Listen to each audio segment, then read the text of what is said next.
Hi all, എല്ലാവർക്കും പ്രാർത്ഥനാ തീർത്ഥത്തിൻ്റെ പുതിയൊരു വീഡിയോയിലേക്ക് സ്വാഗതം.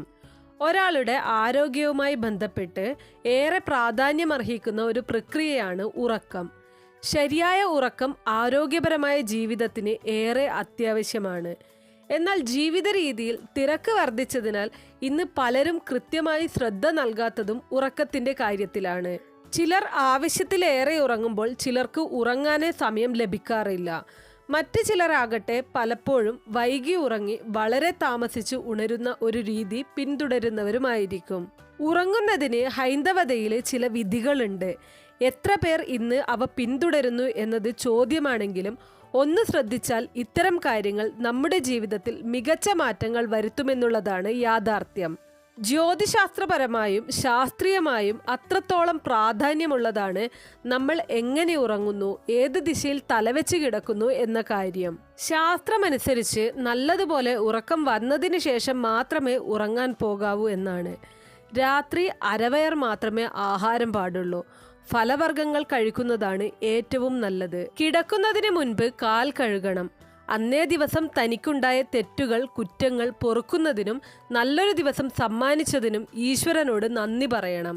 ഇന്നുണ്ടായ തെറ്റുകുറ്റങ്ങൾ ഇനി ആവർത്തിക്കാതിരിക്കാൻ ബുദ്ധിയെയും ബുദ്ധിയുടെ കാരകനായ ബുധനെയും പ്രാർത്ഥിക്കണം. എല്ലാ മാനസിക വിഷമങ്ങളും നേരിടാനും അവയ്ക്ക് പരിഹാരമേകാനും സർവേശ്വര കൃപയുണ്ടാകാനും ഇഷ്ടദേവതയെ സ്മരിക്കുകയും ചെയ്യണം. ഇനി ഏത് ദിശയിൽ തലവെച്ചു ഉറങ്ങണം എന്നതിനെക്കുറിച്ച് നോക്കാം. ഏറ്റവും അധികം ആളുകൾ സംശയിക്കുന്ന കാര്യമാണിത്. തലവെച്ചുറങ്ങാൻ ഏറ്റവും ഉത്തമമായത് തെക്ക് ദിക്കാണ്. ശാസ്ത്രമനുസരിച്ച് കിഴക്ക് ദേവന്മാരും തെക്ക് പിതൃക്കളും പടിഞ്ഞാറ് ഋഷിമാരും നിൽക്കുന്നു. വടക്ക് ദിക്ക് ആരുടെയും പ്രത്യേക സ്ഥാനമല്ല. കിടക്കുമ്പോൾ കാൽ വെക്കുവാൻ വടക്ക് വശം നല്ലതാണ്. തെക്ക് ദിശയിൽ തലവെച്ചാൽ പിതൃക്കളുടെ പ്രീതി ലഭിക്കും. എന്നാൽ കിഴക്ക് പടിഞ്ഞാറ് ദിശയിലെ കിഴക്ക് ദേവസ്ഥാനമായതുകൊണ്ട് അവിടേക്ക് കാൽ വയ്ക്കുന്നത് നിഷിദ്ധമാണെന്നാണ് കരുതപ്പെടുന്നത്. പടിഞ്ഞാറേക്ക് കാൽ വെച്ച് ശിരസ് കിഴക്കായി കിടക്കുമ്പോൾ ദേവന്മാർ പ്രസാദിക്കുകയും ഋഷിമാർ ശാന്തരാവുകയും ചെയ്യും. ദിക്പാല വിന്യാസം അനുസരിച്ച് കിഴക്കിൻ്റെ അധിപനായ ഇന്ദ്രനും തെക്കിൻ്റെ അധിപനായ യമനും നമുക്ക് നല്ല ബുദ്ധി തരാൻ കഴിവുള്ള ദേവന്മാരാണ്. അതുകൊണ്ട് തന്നെ ശിരസ് അവരുടെ സ്ഥാനത്തേക്ക് സമർപ്പിക്കുന്നത് ഉത്തമമാണ്. പടിഞ്ഞാറിന്റെ അധിപൻ വരുണനും വടക്കിന്റെ അധിപൻ കുബേരനുമാണ്. തെക്കോട്ട് തലവെച്ച് കിടക്കുന്നതിന് ശാസ്ത്രപരമായും നിരവധി ഗുണങ്ങളുണ്ട്. പ്രപഞ്ചത്തിലെ സകലതും വലതുവശത്തു നിന്നും ഇടതുവശത്തേക്ക് സഞ്ചരിക്കുന്നതായി ഒന്ന് ശ്രദ്ധിച്ചാൽ കാണാൻ കഴിയും. ഇടത്തു നിന്ന് വലത്തേക്ക് സഞ്ചരിക്കുന്നത് അപ്രദക്ഷിണ രീതിയാണ്. ഇത് ശരീരത്തിന്റെ സന്തുലനത്തെ തെറ്റിക്കും. അതുകൊണ്ടാണ് വലത്തോട്ടുള്ള പ്രദക്ഷിണ സൂചകമായി കിഴക്ക് തെക്ക് ദിശയിൽ ശിരസ് വെക്കണമെന്ന് പറയുന്നത്.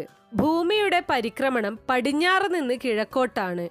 അതുകൊണ്ട് തന്നെ കിഴക്ക് ദിശയിൽ ശിരസ് വെക്കുമ്പോൾ ശരീരത്തിൽ കൂടിയുള്ള ഊർജപ്രവാഹം നേർദിശയിലും പടിഞ്ഞാറേക്ക് വെച്ചാൽ വിപരീത ദിശയിലുമാകുന്നു. ഇങ്ങനെ വിപരീത ദിശയിൽ കിടന്നുറങ്ങിയാൽ ബുദ്ധിഭ്രമം, മടയത്തരം, മറവി തുടങ്ങിയവയ്ക്ക് സാധ്യതകൾ ഏറെയാണ്. അതുകൊണ്ട് തന്നെ വടക്കോട്ട് തലവെച്ച് കിടക്കുമ്പോൾ ഭൂമിയുടെ കാന്തിക വലയത്തിന്റെ ഫലമായി നമ്മുടെ ശരീരത്തിൽ നിന്നും ധാതുക്കൾ നഷ്ടപ്പെടും.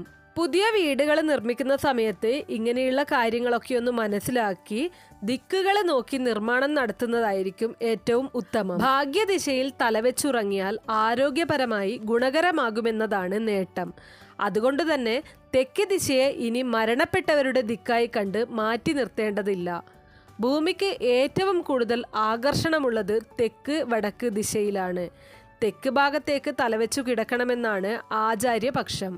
അപ്പോൾ നിങ്ങൾ ഇത്രയും ദിവസങ്ങളിൽ തലവെച്ചുറങ്ങിയത് തെറ്റായ ദിശയിലേക്കാണ് എന്നുണ്ടെങ്കിൽ തീർച്ചയായിട്ടും ഇന്ന് തന്നെ അത് മാറ്റിക്കോളൂ. ഇങ്ങനെയുള്ള കാര്യങ്ങൾക്കൊക്കെ നമ്മൾ തീർച്ചയായിട്ടും ജീവിതത്തിൽ വളരെയധികം പ്രാധാന്യം നൽകേണ്ടതായിട്ടുണ്ട്. അപ്പോൾ കുറച്ചു പേർക്കെങ്കിലും ഈ വീഡിയോ ഉപകാരപ്രദമായി കാണുമെന്ന് വിശ്വസിക്കുന്നു. ഇതുപോലുള്ള നല്ല അറിവുകൾക്കായിട്ട് നമ്മുടെ ഈ ചാനൽ ഒന്ന് സബ്സ്ക്രൈബ് ചെയ്തേക്കണേ.